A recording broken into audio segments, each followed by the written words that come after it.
Dr. Menorah Smith was not your typical medical doctor. Brilliant and accomplished, she carried herself with grace and quiet authority.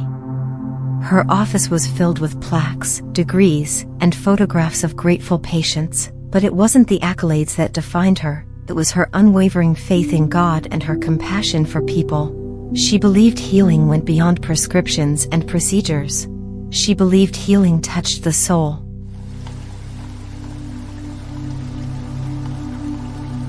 One rainy Thursday morning, as the hospital bustled with activity, a young woman named Laurel was wheeled into Menorah's consultation room. She was pale, withdrawn, and barely spoke above a whisper. Her medical file told one story: chronic fatigue, recurring infections, and migraines, but her eyes told another: pain, emptiness, and despair. Dr. Menorah took one look and gently closed the file. "Talk to me, Laurel. What's really going on?" At first, Laurel resisted.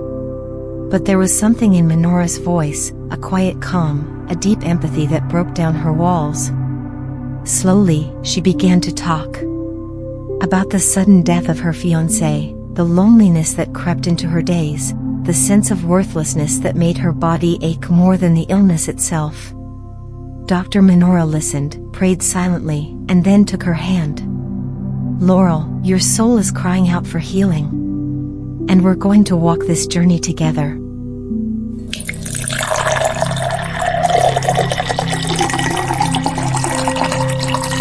Over the next few weeks, Menorah became more than a doctor.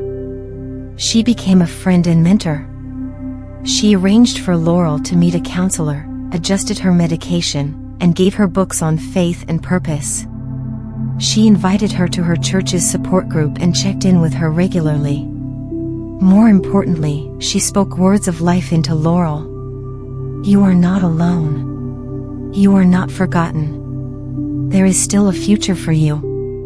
Slowly, the light returned to Laurel's eyes. Her health improved, but so did her spirit. She began volunteering at the hospital, encouraging others. Her transformation was visible. She was no longer the woman who entered Dr. Menorah's office with hunched shoulders and a broken heart. One afternoon, Laurel brought flowers to Dr. Menorah's office.